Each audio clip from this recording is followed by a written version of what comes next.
이제 오늘 말씀 한번 살펴보도록 하겠습니다. 그럼에도 찬양할 수밖에 없는 이유. 그럼에도 불구하고 찬양할 수밖에 없는 이유입니다. 성경을 보면 영웅을 가장 많이 기록하고 있는 성경을 꼽으라면 사사기입니다. 사사기 하면 우리가 아마 사사들을 기억하는데, 사사들은 나라가 위기에 빠질 때마다 나타나서 그 나라와 민족을 위기에서 구출하고 구원했던 사람들입니다. 우리가 잘 알고 있는 사사 대표적으로 기드온, 삼손, 입다, 두보라, 삼갈 이런 사람들이 있습니다. 아마 이름은 한 번씩은 아마 들어봤을 것입니다. 이 사사들의 공통점이 있는데요. 이 사사들의 공통점은 그 사사들의 출신 배경과 그들의 환경이 특별하지 않았다라는 겁니다. 특별한 가문에서 특별한 존재로 태어나지 않고 특별한 가문에서 서자로 태어나던가, 그러니까 별로 좋지 않은 환경 속에서, 아니면 평범하던가, 아니면은 어떤 핸디캡을 가지고 있다던가 해서 우리가 봤을 때 그렇게 기대할 만한, 주목할 만한 그러한 조건과 환경이 아닌 사람들이었다라는 것입니다. 그들이 사사가 되어서 이스라엘을 구원한 것을 보게 됩니다. 바로 여기에는 아주 중요한 두 가지의 사실을 우리에게 가르쳐 주고 메시지를 주고 있습니다. 왜 하나님께서는 특별한 가문이 아닌 평범하던가, 혹은 핸디캡이 있던가, 평범 이하의 사람들을 통해서 이 사사를 쓰셨는가? 첫 번째는요, 하나님은 평범한 자를, 혹은 핸디캡이 있는 자를 통해서도 얼마든지 위대한 역사를 이루신다라는 것을 알려주시는 겁니다. 왜 하나님은 그러면 그러한 평범하던가, 평범보다 못한 사람들을 통해서 일하시는가? 왜 하나님은 특별한 주목받는 사람들 통해서 일하시지 않는가? 이것은 바로 두 번째 메시지를 이어서 우리에게 가르쳐 주고 있습니다. 그것은 바로 인간은 모두 사실 특별하지 않을 뿐더러 부족하고 못난 존재들이기 때문에 그렇습니다. 죄를 지은 죄인이 무슨 자격이 있고, 또 어떤 그 주제에 특별하고 낫다라고, 괜찮다라고, 의롭다라고 할 수 있겠느냐, 이것이죠. 사실 우리가 특별하다라고 하는 것은 우리 인간 안에서 서로가 우열을 나누는 거예요. 우리가 조금 더 특별한 존재가 되고, 또 다른 사람들보다 나은 존재가 되어서 다른 사람들보다 특별한 대우를 받고 싶어 하기 때문에 우리 안에서 계급을 나누고, 그 안에서 너는 특별한 사람, 너는 그렇지 않은 사람이라고 이렇게 나누는 것입니다. 그래서 하나님은 사람들이 특별하지 않다라고 여기는 사람을 들어서 위대한 역사를 이루심으로 말미암아 바로 그 특별하다라고 하는 사람을 부끄럽게 하는 겁니다. 그럼 다른 말로 무슨 말이냐면, 누구나 다 특별하지 않다라는 것이에요. 인간은 다 부족하고, 인간은 다 못났고, 또 특별하여 특별한 대우를 받아야 될 사람은 없다라는 것입니다. 다 하나님의 은혜가 필요한 자들이죠. 그래서 우리 중에 에, 어떤 사람들은 자기의 특별한 어떤 뭔가를 이루고, 사람들이 들어가기 어려운 대학에 들어가고, 로스쿨에 들어가고, 또는 사업을 해서 성공을 하고 상장을 시키고, 또 남들이 따지기 어려운 자격증을 따고, 이러면 자신의 능력이 좀 탁월해서 특별하다라고 생각하고 특별한 대우를 받고 싶어 합니다. 이게 인간의 마음이죠. 예, 그것이 인간의 마음이에요. 그런데 그런 특별함은 언제 무너질까요? 자기보다 더 대단한 사람을 만나는 순간 자기의 특별함은 평범함이 되어버립니다. 자기는 대단한 줄 알았는데 자기보다 더 뛰어난 사람을 만나는 순간, 나의 특별함이 갑자기 이 평범함으로 이렇게 떨어지게 되죠. 그런데 하나님 앞에 서면 어떻겠습니까? 하나님의 능력과 우리의 능력을 비교할 수 있겠습니까? 하나님의 의로우심 앞에 우리의 깨끗함, 인간의 어떤 윤리적이고 괜찮다 휴머니즘이 내세울 수 있겠습니까? 비교 자체가 안 되죠. 더군다나 그전에는 내가 가지고 있는 능력을 극대화하여 뭔가를 이루었다면 그 가지고 있는 것이 내 것인 줄 알았는데, 하나님을 만나는 순간 우리는 뭘 알게 되냐면, 내가 가지고 있는 모든 것들이 하나님이 주셔서 받았다, 하나님이 주어서 받은 것이라는 걸 알게 됩니다. 그러는 순간 이것이 내가 소스가 나의가 출처가 나 자신이 아니고 하나님이라는 것을 아는 순간 이것이 내 것이 아니었구나라는 걸 알게 되는 거예요. 그러면 그때서 어떤 마음을 갖게 되죠? 내가 특별하게 대우를 받을 이유가 없다라는 걸 알게 됩니다. 이것이 겸손입니다. 여러분 겸손은요. 단순히 다른 사람보다 나 자신을 낮추는 것이 겸손이 아니에요. 우리 동양에서는 그걸 겸양이라고 얘기합니다. 근데 성경에서 말하는 겸손은 달라요. 성경에서 말하는 겸손은 제가 이렇게 정의를 했습니다. 한번 같이 읽어볼까요? 시작. 내게 있는 모든 것이 내가 특별해서가 아닌 전적으로 하나님이 주신 것이기에 특별한 대우를 받아야 된다고 생각하지 않는 태도. 이것이 겸손이에요. 일부러 내가 나를 낮출 이유가 없어요. 왜? 그것이 사실이기 때문에. 하나님이 내게 주셔서 내가 이것을 유지하고 이것을 극대화시킨 것이지 내가 특별해서 내가 이것을 만들어낸 것이 아닙니다. 그 사실을 알게 되면 내가 특별한 존재가 아니기 때문에 특별한 대우를 받을 이유도 없는 것입니다. 일부러 나 자신을 낮추는 것이 아니에요. 이것이 사실이에요. 그 사실대로 인정하고 자기 자신을 그 위치에 자기 자신을 그 자리에 세우는 것이 그것이 바로 겸손이다라고 말할 수가 있습니다. 그럼에도 불구하고 우리 인간은 참 그것이 쉽지 않다라는 것이죠. 자, 오늘 본문은요. 바로 이러한 인간에 대해 우리 인간은 누구인가? 인간은 어떤 존재고 인간의 가치는 무엇이고 인간은 어떤 위치에 있는 존재인가?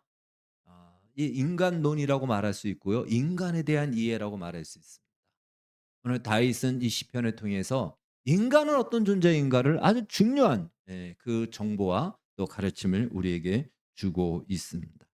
오늘 말씀을 통해서 하나님께서 우리를 인간을 우리 자신을 어떻게 바라보시고 또 어떠한 존재로 만드셨고 우리가 있어야 될 위치가 어느 정도인지 어떤 위치에 있어야 되는지 그것을 바로 배워서 우리의 남은 생애가 이 하나님이 부르시고 정하시고 목조하시는 그 자리를 우리가 지켜가기를 바라겠습니다.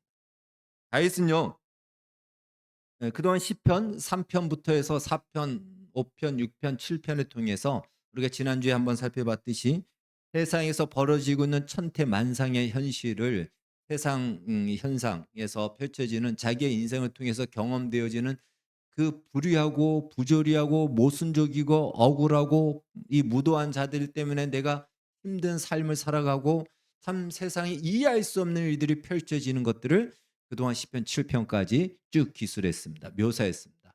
그것 때문에 나의 실수든 남의 실수든 내가 억울하게 어려움을 당하고 이유도 모르고 이해할 수 없는 세상에 많은 일들이 일어나는 바로 이 현실. 어찌됐든 현실은 무엇하다? 고통스럽다라는 거예요. 고난의 현실이라는 거예요. 내 마음대로 될 것 같지만 되지 않는 것입니다.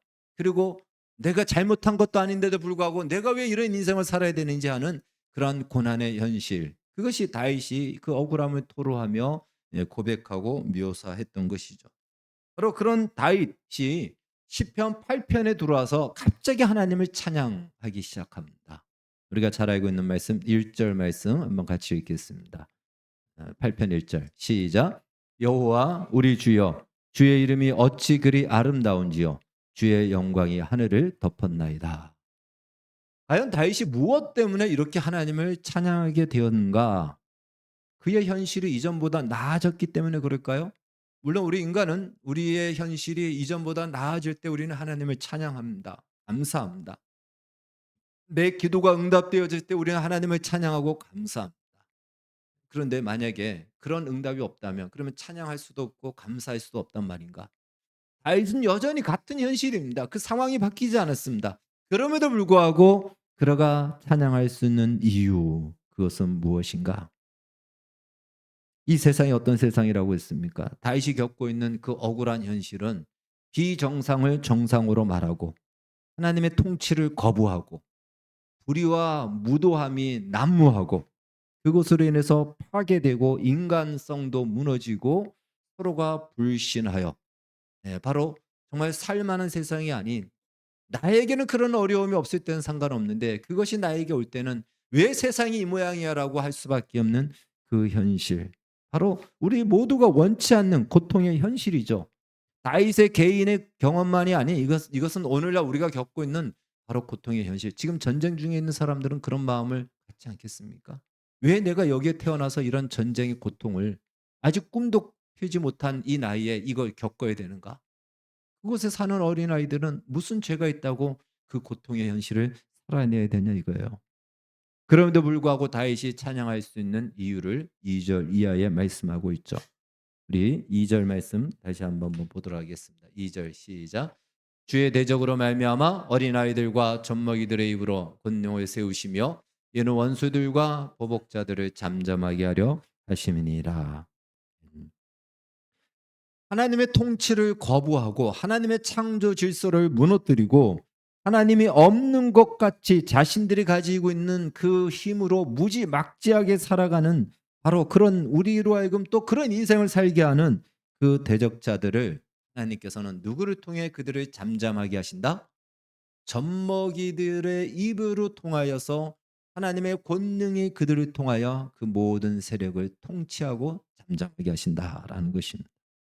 사실 세상적 기준을 볼 때도 이 젖먹이와 또 이 무도한 자들은 게임이 되지 않죠. 마치 다윗과 골리앗의 저희 결투와도 같습니다. 그런데 하나님은 다윗을 통하여 그 골리앗을 무너뜨렸듯이 하나님이 그 젖먹이들을 통하여 바로 그 무도한 자들을 잠잠하게 하신다 것입니다.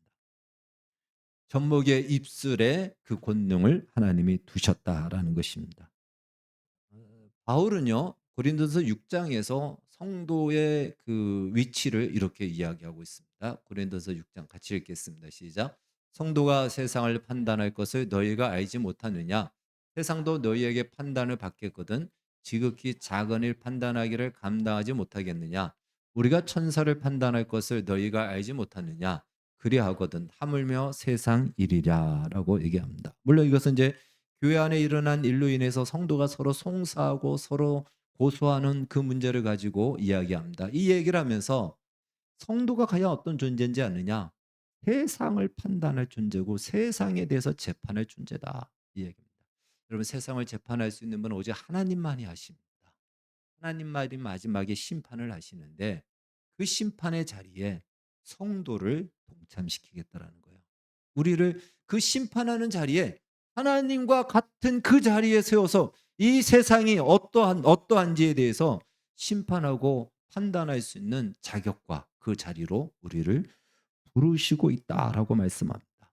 그러니 오늘 시편 8편 2절에서 젖먹이들의 입으로 젖먹이들의 그 입의 말로 이 세상을 잠잠하게 한다는 거예요.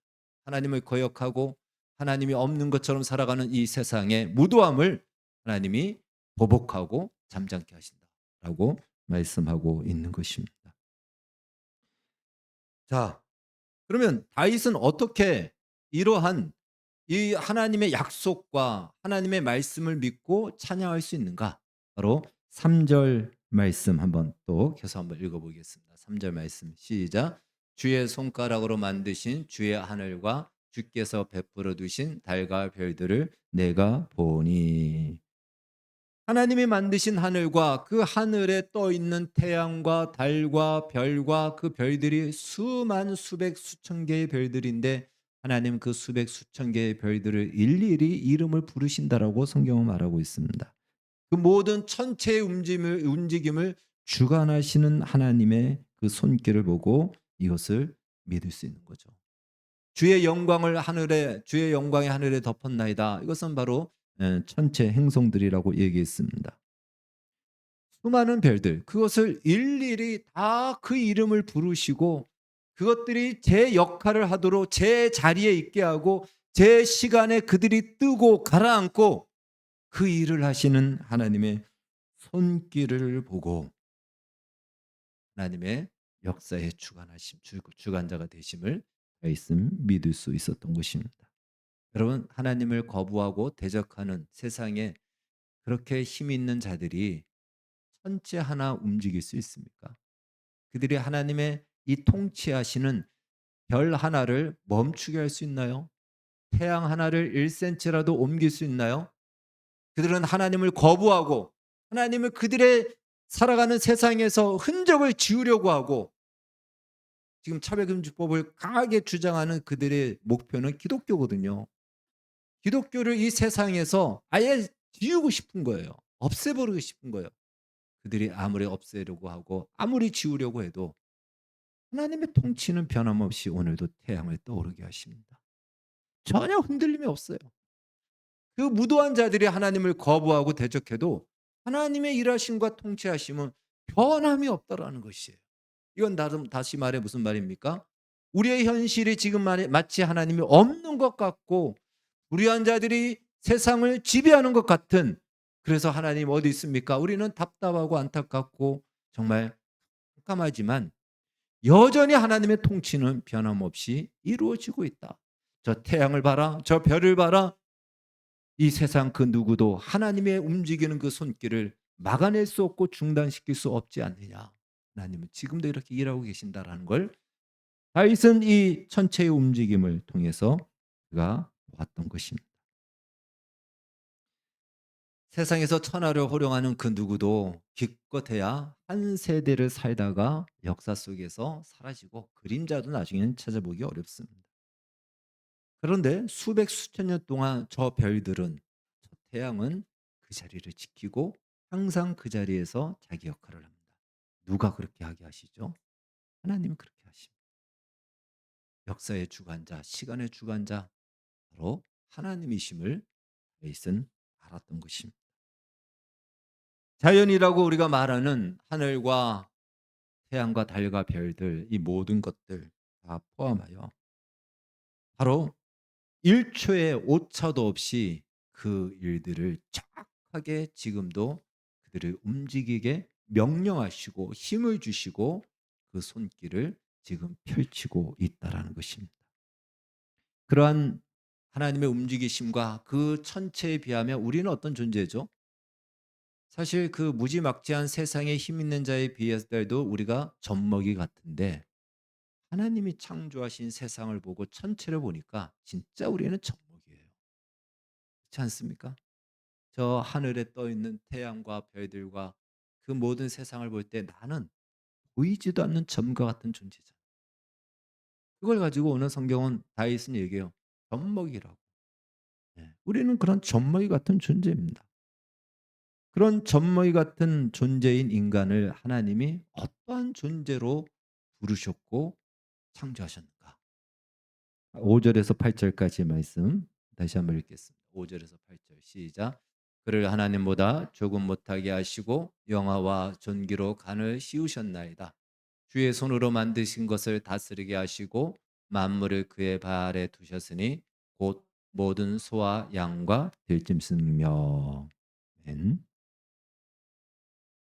하나님이 창조하신 이 세상에 있는 것들, 바로 그 모든 것들을 하나님을 대신하여 대행자가 되어서 하나님이 창조한 자연과 세상을 다스리는 존재로 그 젖먹이들을 하나님께서 부르셨다는 겁니다.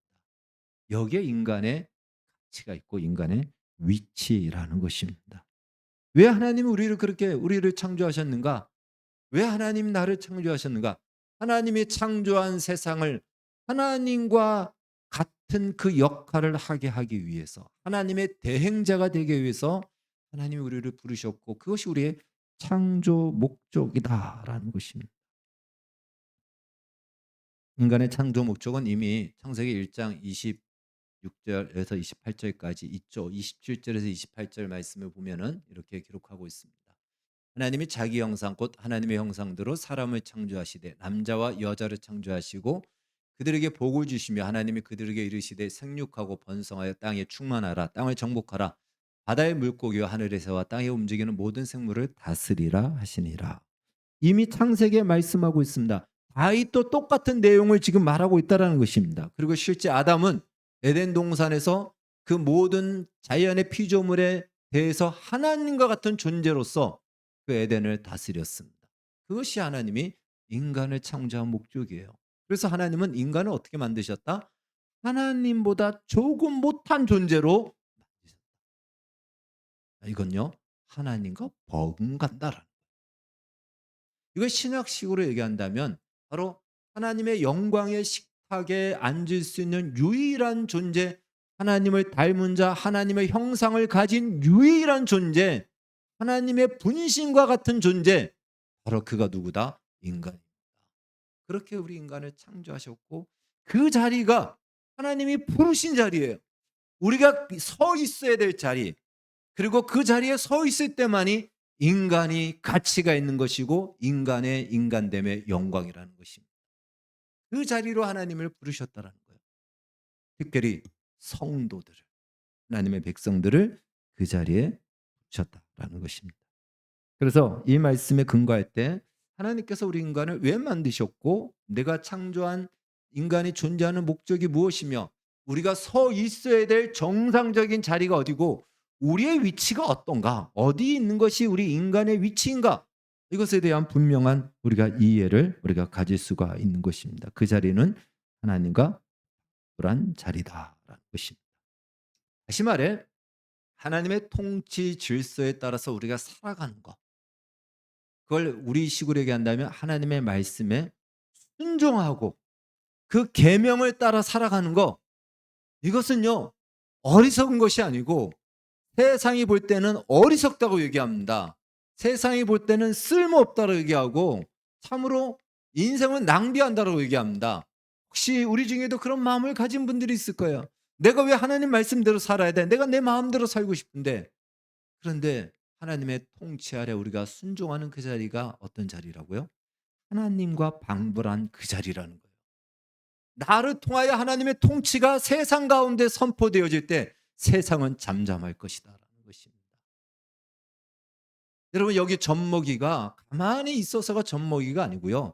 하나님의 통치 아래 있는 젖먹이에요. 왜 세상이 하나님의 백성을 괴롭힙니까? 하나님의 말씀대로 사니까 괴롭히는 거예요. 세상에 편들면 괴롭히지 않아요. 그런데 하나님 말씀대로 사는데 세상에 힘은 없으니까 그들이 무지막지하게 불의하고 무도하게 괴롭히는 거죠. 그런데 하나님은 그 젖먹이 힘없다라고 얘기는 하나님의 통치 앞에 순종하는 그의 입술의 말 한마디로 세상을 잠잠케 하십니다. 우리가 이 백만 광장에 나가는 것도요 마찬가지예요. 제가 내일 우리 노예나 다른 노예 가서 얘기할 때도 이렇게 얘기합니다. 100만이 나오면 무슨 답이 있습니까? 답 없습니다. 만이 나간다고 해서 나라가 보장해 주는 것도 아니에요. 그러나 우리는 하나님이 하실 거라고 믿는 겁니다. 그 하나님의 은혜와 긍휼을 기대하는 것이지 뭐 이것이 보장이 될 수 있는 무슨 조건이 있는 것도 아닙니다. 그런데 하나님은 바로 그 젖먹이들의 입을 통하여 무지막지한 세상을 잠잠케 하신다는 것이에요. 오늘 다윗이 그것을 동일하게 우리에게 말해주고 있습니다. 그렇기 때문에 지금 당장 우리 눈앞에는 참 하나님이 없는 것 같은 현실이 펼쳐질 때가 많잖아요. 세상 사람이 이렇게 물어보잖아요. 늘 얘기하잖아요. 하나님이 있다면 왜 이 세상이 이 모양이냐? 왜 이렇게 전쟁이 일어나고 고난이 일어나고 고통스러운 일이 일어나고 뭐 별의별 사고가 얼마나 많이 일어나요.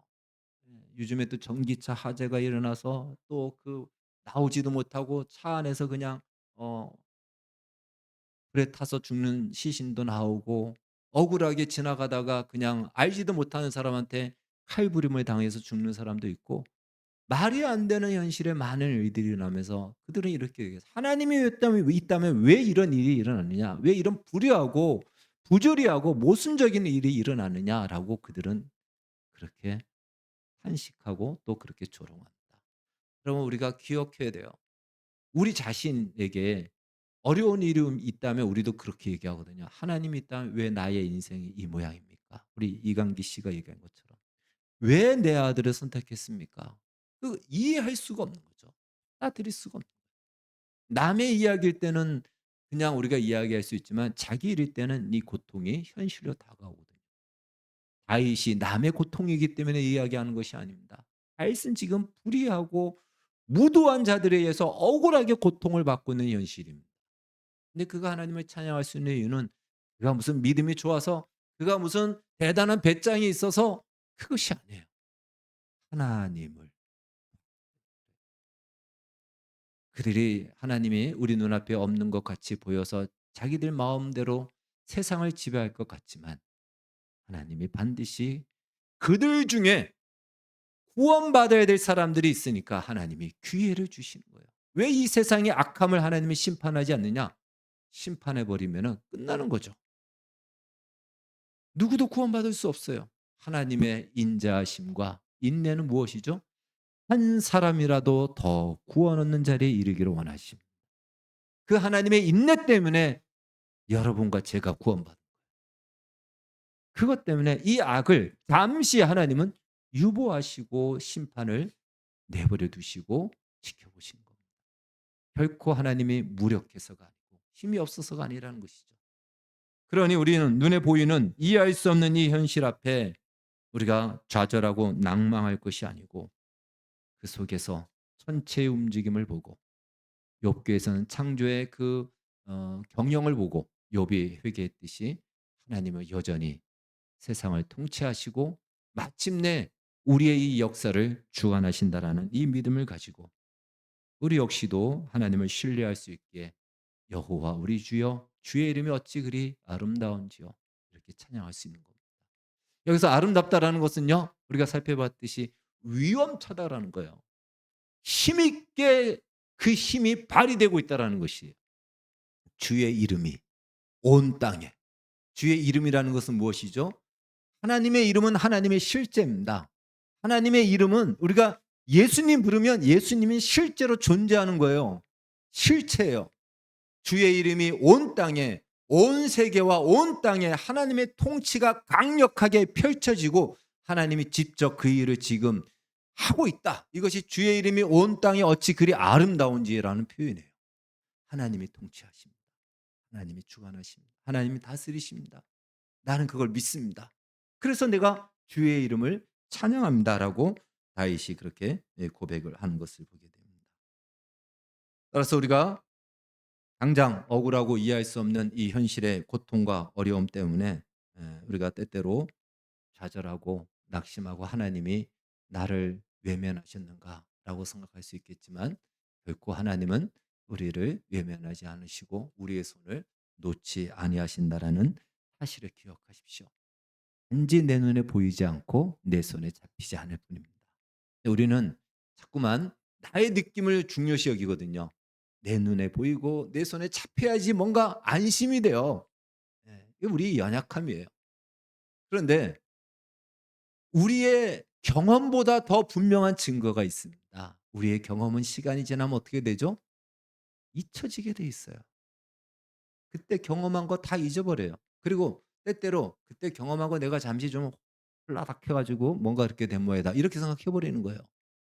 우리의 경험보다 더 분명한 증거, 하나님이 거짓말할 수 없고 부정할 수 없게끔 하나님이 역사 속에 공개적으로 선언한 사건이 무엇입니까? 내가 내 아들을 너를 위해서 주었다. 이건 역사 속에 선언된 거예요.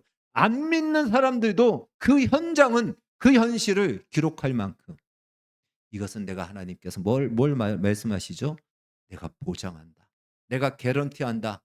영원토록 이 증거가 너희의 느끼는 증거보다, 너희의 느끼는 느낌보다 더 분명한 증거다라고 말씀하는 것입니다.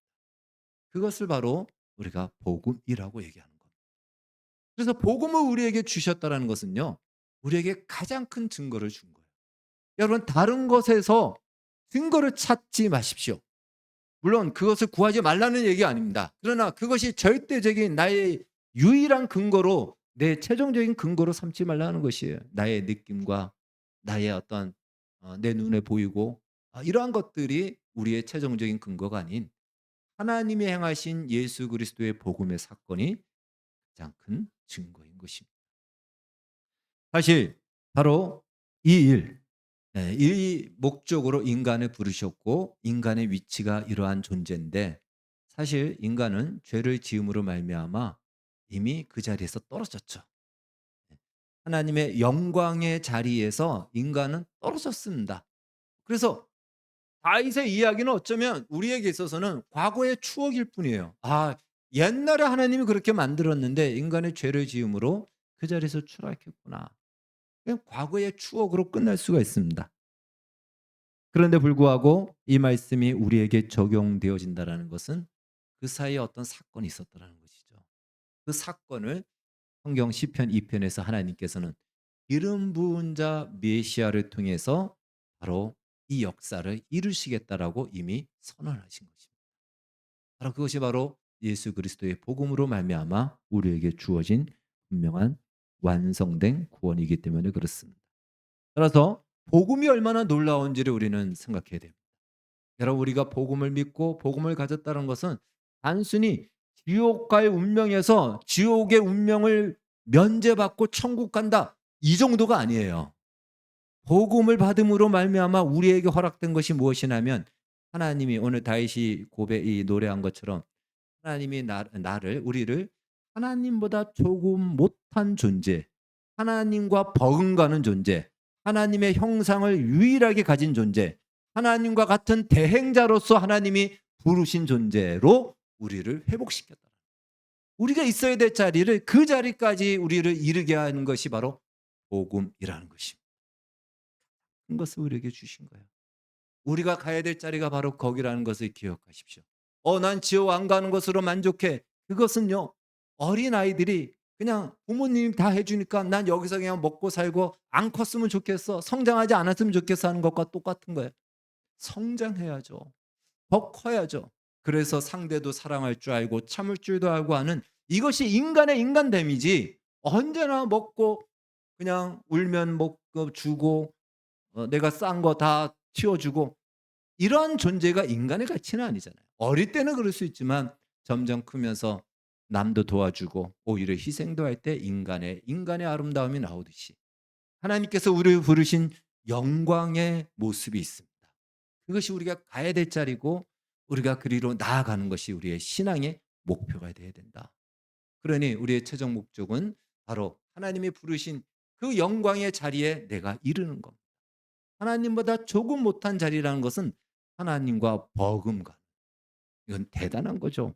유일하게 인간에게만 구원받은 하나님의 백성에게 허락된 복된 약속임을 기억하여 바로 그 자리로 나아가도록 우리의 삶의 초점이 모아지고, 그렇게 인도하시고 통치하시는 하나님을 신뢰하여 우리의 남은 생애 동안 우리 시편 오늘 8편 1절과 9절에 말하고 있는 다윗의 이 고백, 여호와 우리 주여, 주의 이름이 온 땅에 위엄차게 지금 펼쳐지고 이루어지고 있습니다. 그 이름을 찬양하고 그 이름이 찬양되어지는 그 자리로 나아가는 것을 우리 인생의 최고의 목적으로 삼고 살아가는 우리의 남은 생애가 되어지기를 주 예수의 이름으로 축원합니다. 기도하겠습니다. 하나님 감사합니다. 여호와 우리 주여, 주의 이름이 어찌 그리 온 땅이 아름다운지요.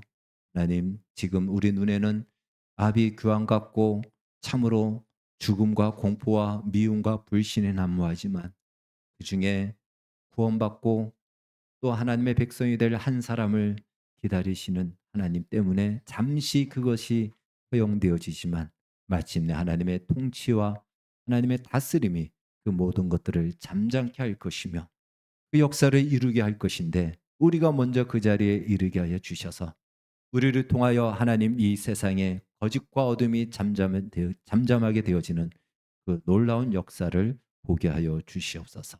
예수님의 이름으로 기도하옵나이다. 아멘.